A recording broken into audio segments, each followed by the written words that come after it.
یہ سوچ رہا ہوں، جب یہ ساری حالت دیکھتا ہوں، یہاں پر دلہن آتی ہے، آپ بھی شادیوں میں جاتے ہیں، میرا ذرا کیمرہ جو ہے نا وہ موونگ رکھیے ذرا، میں نے نکلنا ہے یہاں سے ادھر ادھر۔ جب ہم شادیوں پر جاتے ہیں بہت سی چیزیں ہم نوٹ کرتے ہیں لیکن ہم ان پر بات نہیں کرتے، کیونکہ ہم سوچتے ہیں شاید بات کرنے سے ناراضگی ہو جائے گی۔ میں یہاں پر نکاح پڑھتا ہوں اور مجھ سے زیادہ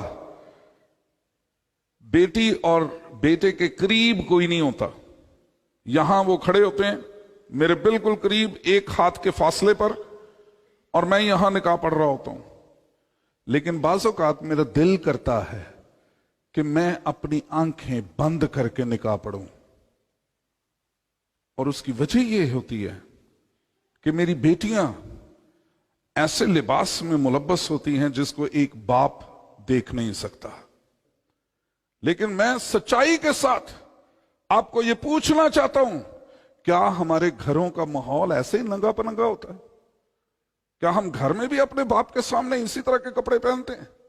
کیا ہم اپنی پوری کمر کو ننگا کر کے بازار میں پھرتے ہیں؟ کیا ہم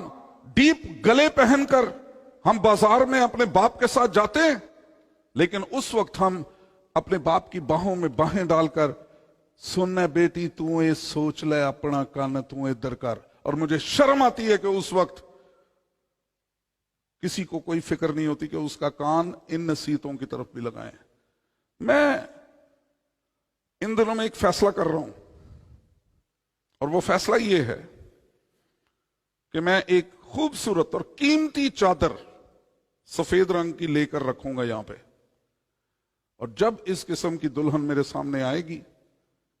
یا تو وہ لباس تبدیل کر کے آئے گی یا وہ چادر پہن کر میرے سامنے کھڑی ہوگی۔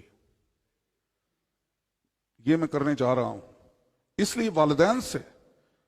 میری درخواست ہے، میں اس کلام کے حصے میں یہ بول رہا ہوں کہ مہربانی سے آپ کی بیٹیاں ضرور فیشن کریں یورپ کا،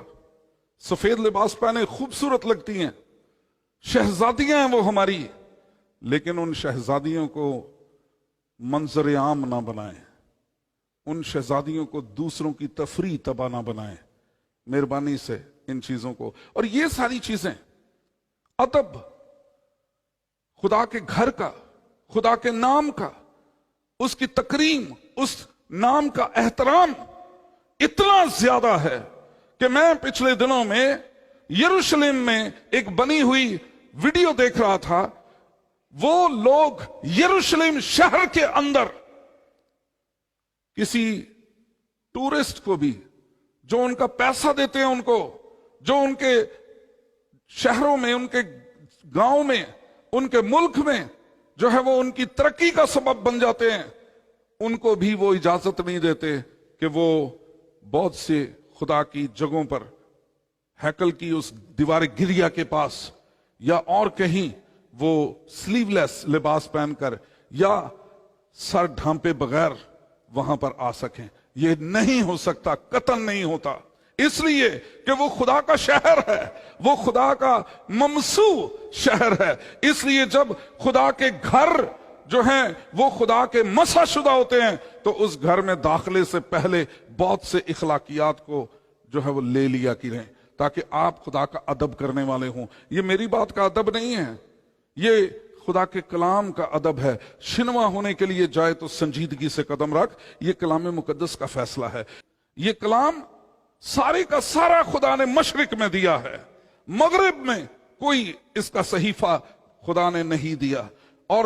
ہم جتنا اس کلام کو سمجھ سکتے ہیں، مغرب کے لوگوں نے بہت کام کیا، بہت محنت کی، لیکن وہ ان روایات کو نبھا نہیں سکتے۔ اس لیے ہم جب مغربی روایات کا پیچھا کرتے ہیں تو ہم اس کلام سے دور ہو جاتے ہیں۔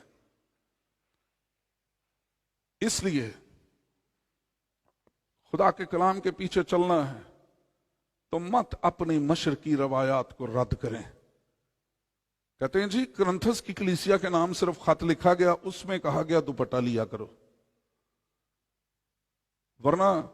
وہ انگریز عورتیں بھی تو ہیں نا۔ خدا کا پاک کلام کیا کہتا ہے؟ جو بے سر ڈھانپے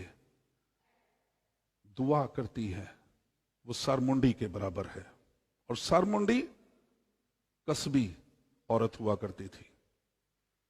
اس کے بال کاٹے جاتے تھے. اور خدا کا پاک کلام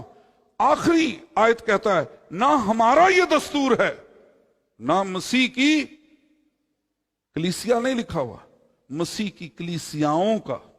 مطلب یہ جتنی بھی مسیح کی کلیسیائیں ہیں ان سبوں کے لیے یہ حکم لاگو ہے.